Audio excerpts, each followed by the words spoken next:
저는 카이스트 최초로 사회복지학 박사를 가진 교수로 부임을 했습니다.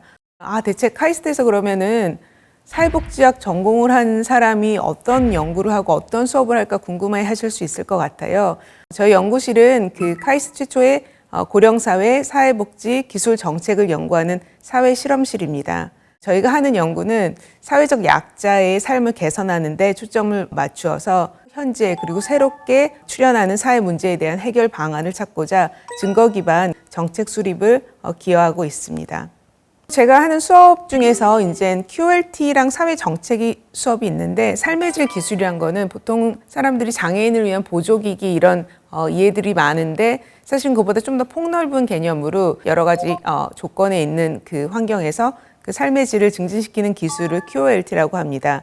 그런데 이 수업에서 그 고령자에 대한 이야기, 장애인에 대한 이야기들을 하면은 사실은 저희 카이스트 학생들이 좀 공감하기는 어려워요. 왜냐하면 카이스트 같은 경우 워낙 영재고랑 이제 과학고 문화가 좀 크다 보니까 학생들이 조금 이른 나이에 그 대학을 오기도 하고요. 그래서 어떻게 하면 학생들한테 나이가 든다는 게 뭘까? 그리고 고령자가 된다는 건 뭘까? 이런 것들을 좀 이해시키기 위해서 노화체험 실험이라는 걸 하고 있습니다. 그 에이지 숫 익스페리먼트라고 하는데요.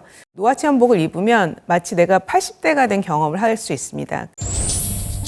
몸이 좀 무거워져서 추를 달고 손의 감각이 좀 무뎌지기 때문에 장갑을 끼고 그리고 관절이 좀 뻑뻑해지기 때문에 그 여러 가지 손목대라던가 이런 것들을 하게 됩니다.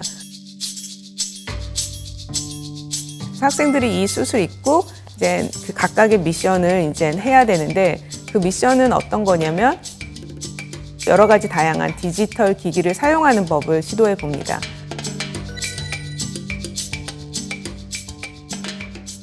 대학생들이 되게 진기한 경험을 하죠. 나한테는 너무 쉬웠던 이 모든 디지털 환경이 이러한 그 노화 체험복을 입고 80대가 되니까 굉장히 어려운 거예요. 특히나 예전에는 음성도 전화도 많이 쓰고 다양한 형태의 그런 정보들을 여러 가지 형태로 받았는데 지금은 사실은 대부분이 터치 스크린이고 정말로 눈이 좋아야지 모든 것이 가능한 SNS도 하고 이 모든 것이 굉장히 시각 정보 중심으로 돼서 학생들이 많은 어려움을 겪습니다. 그래서 학생들이 그런 경험을 하면서 이제 노화에 대해서 공감을 조금 증진시키기는 하는데 개 중에 있는 학생들 중에서 그걸 극복하고 이제 빨리빨리 다 잘해내는 학생도 있기는 한데 그거는 소수고 대부분의 학생들은 굉장히 좀 충격을 받죠. 그래서 저는 아직도 기억이 나는 게 이 수업에 조교를 했던 저희 졸업생이 있는데 졸업생이 실험을 이제 운영을 하면서 저한테 와서 자기는 한 번도 이렇게 그 자판기가 이상한 디자인인지 몰랐다는 거예요. 그 마지막 미션이 그 돈을 가지고 가서 자판기에서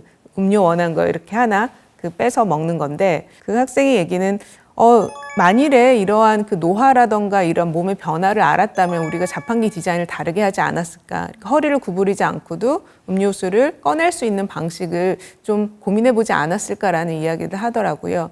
그러니까 막연하게 생각했던 나이듦에 대해서 특히나 자연스러운 노화 중에서 그 몸이 힘들어지는 그런 것들에 대해서 많이 경험을 하게 되고요. 그래서 어떻게 보면 우리가 조금만 다르게 생각하면 처음부터 모든 사람들이 접근 가능하고 편리하게 사용할 수 있는 디자인을 할 수 있는데 어떻게 보면은 그 젊은 비장애인의 그런 걸 기준으로 만들다 보니까 디지털 환경도 그렇고 많은 물리적인 환경들이 좀 어려운 경우가 있습니다.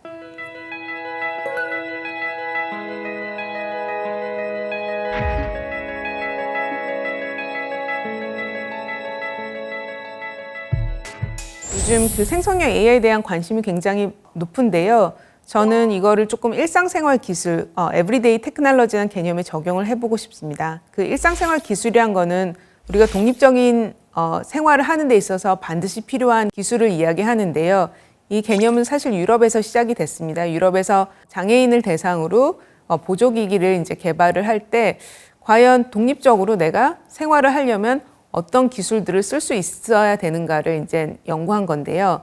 전자레인지, 아니면 전화기, 텔레비전 이런 것들이 어떻게 보면 우리 일상생활을 기술이라고 할 수 있는데 이게 디지털 전환과 디지털 환경이 되면서 카톡이라던가 아니면 인터넷이라던가 네이버라던가 이런 것들을 쓰지 않고는 사실 일상생활이 거의 어렵게 됐잖아요. 그래서 일상생활 기술 역시도 많이 변하고 있습니다.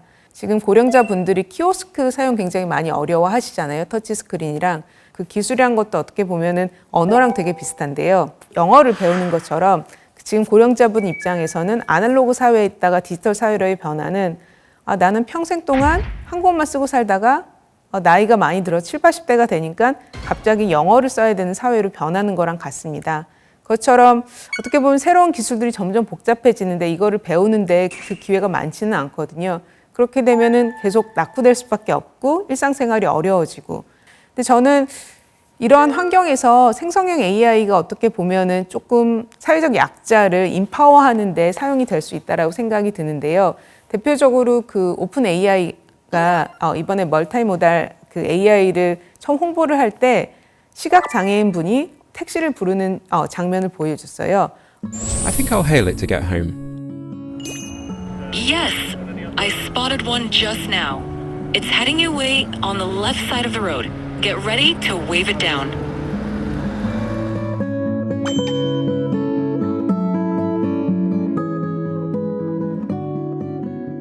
이러한 그 멀타이모달 그 AI를 기반으로 한 AI 에이전트가 개발이 되면 사실은 기존에 못했던 복지 서비스, 기존에 못했던 그 인파워먼트가 가능하지 않을까라는 생각을 합니다.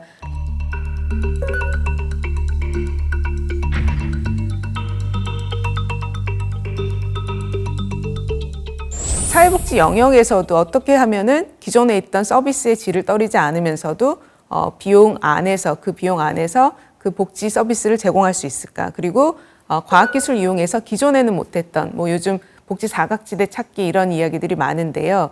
그러한 그 새로운 그 서비스를 제공할 수 있을까에 대한 고민이 많으면서 그 인공지능에 대한 도입에 대한 논의와 그리고 실제로 실천이 있었습니다.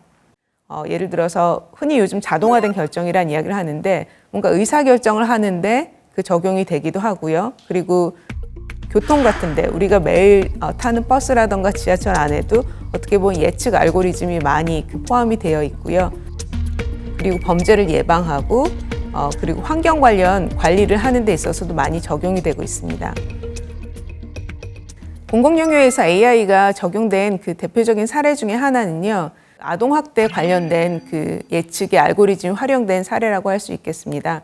미국이 갖고 있는 그 문화는 사실은 신고 문화가 굉장히 크거든요.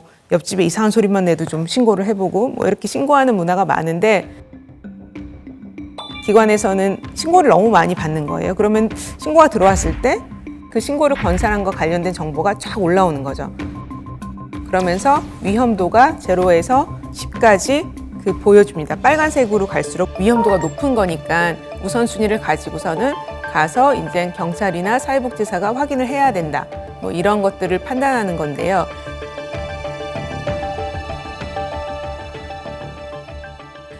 아이디어는 굉장히 좋죠. 사실은 좋은 의도로 어떻게 하면 우리가 조금 더 효율적으로 정말로 그 도움이 필요한 사람, 위기의 상황에 있는 사람을 도와줄까라는 생각이었습니다. 이와 관련돼서 뉴욕타임즈에서 큰 보도를 낸 적이 있는데요. 제목 자체가 과연 알고리즘은 아이가 위험에 처했다는 것을 알려줄 수 있을까였습니다. 아이에 관련된 그 학대 신고가 들어왔는데 사실은 이게 어느 정도 위험도인지 판단이 잘 안 돼서 이게 위험도가 낮다라고 이야기를 한 거예요. 그렇게 판단을 내렸는데 그 아이가 결국에 사망하는 사건이 있으면서 이제 사회 전역에서 굉장한 많은 분노와 함께 우리가 어떻게 하면은 이 시스템을 좀 더 개선해 나갈 수 있을까라는 고민을 했습니다. 그래서 사실은 아동학대에 자동화된 의사결정인 알고리즘을 적용한다고 했을 때 이 알고리즘을 활용해서 우리는 정말 위험한 아동을 좀 더 잘 찾아낼 수 있을 거라는 믿음을 가지고 이 알고리즘 적용이 시작됐는데요. 사실은 이게 처음 적용될 때는 이것을 개발한 곳이 사기업이었습니다. 그런데 문제는 사람들이 왜 우리 집은 더 위험도가 높다고 나오고 내가 신고한 거는 더 낮다고 나오고 이런 것들이 너무나 궁금하잖아요. 그래서 그런 것들을 물어봤을 때 이 알고리즘의 원리를 설명해 줄 사람이 없었습니다. 왜냐하면 기업 입장에서는 알고리즘 자체가 굉장히 큰 이윤을 창출하는 비밀 어떻게 보면 정보잖아요. 그래서 이권이 있기 때문에 절대 공공에 개방을 하지 않았고요. 이거에 대해 문제의식을 갖고 있던 연구팀과 그리고 지방정부가 같이 협력을 해서 이제 새롭게 알고리즘을 개발했는데요. 계속 제기됐던 것들은 이게 자동화된 결정에 있어서 편향성이 있지 않을까. 내가 유색인종이어서, 내가 가난해서, 내가 특정 성별이어서 이거에 대해서 조금 더 차별을 받지 않을까라는 질문들이 계속 나왔거든요. 그래서 이거에 대한 거에서 관심을 갖고 이 연구진 자체와 지방정부는 계속 그 체크를 합니다. 이게 실제로 편향이 있는지 없는지. 그리고 실제로 그 지역사회에서 공청회를 통해서 여러 가지 그 관련 참여자들로부터 피드백을 받기도 했고요. 또 다른 그 사례로는 미국에서 그 위스콘신 주에서 대법원에서 이제 판결을 내릴 때 컴파스라는 알고리즘을 활용한 경험이 있습니다. 범죄를 저지른 사람들이 있으면 이 사람이 과연 다시 범죄를 저지를 비율이 어느 정도 될까를 이제 판단을 해야 되잖아요. 근데 이 판단을 할 때 기존에 있던 그 정보들을 가지고 와서 이 각각의 그 사람들이 어느 정도 범죄를 저지를 가능성이 있는가를 추측하는, 예측하는 그런 알고리즘입니다. 이런 것들이 어떻게 보면 대표적인 자동 의사 결정 시스템이라고 할 수 있는데요.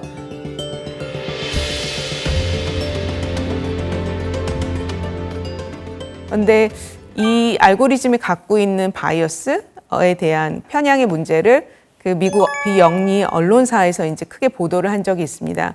그 이야기는 뭐냐면 굉장히 비슷한 유형의 범죄를 저지른 두 사람이 있는데 한 명은 백인이고 한 명은 흑인인데 이 알고리즘을 적용해 보면은 흑인인 분이 훨씬 더 재범이 높다라는 그 결론이 나온다고 해요.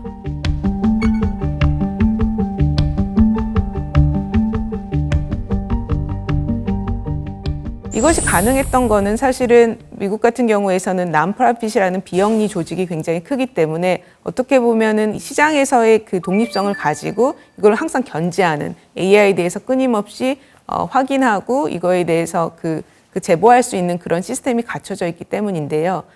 특히나 고민해 봐야 될 거는 사람들이 인공지능을 어떻게 받아들이고 어떻게 사용할 것인가.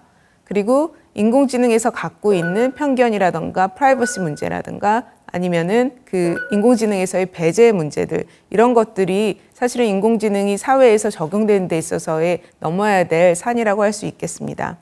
인공지능이 사실은 굉장히 많은 그 사회적인 편리함을 가져다 줄 수도 있습니다. 그런데 어떻게 보면 우리가 단순하게 인공지능이 공공영역, 뭐 사회복지 아니면 뭐 크리미널 저스티스 이런 데에 적용을 할 때 적용되면 뭔가 더 나아지지 않을까 아니면 굉장히 문제가 있지 않을까 흑과 백으로 생각하기가 되게 쉬운데 사실은 그걸 조금 더 깊이 있고 면밀하게 보면은 어떤 식으로 개발이 되고 어떤 식으로 적용이 되고 어떤 식으로 관리가 되고 사회에서는 이걸 어떻게 받아들이고 시민들은 어떻게 참여를 하고 이에 따라서 기술이란 것들이 굉장히 달라질 수 있다는 거죠. AI가 갖고 있는 무한한 가능성이 있고 또 무한한 위험성이 있습니다. 특히나 사적 영역이 아니라 민간 영역이 아니라 공공 영역에 도입이 될 때는 이것을 사용하는 사람들이 소비자가 아니라 시민으로서 사용을 하게 되고 그리고 선택의 여지가 없습니다. 그래서 인공지능이 도입될 때 우선 최대한 빠르게 효율적으로 도입되는 것이 아니라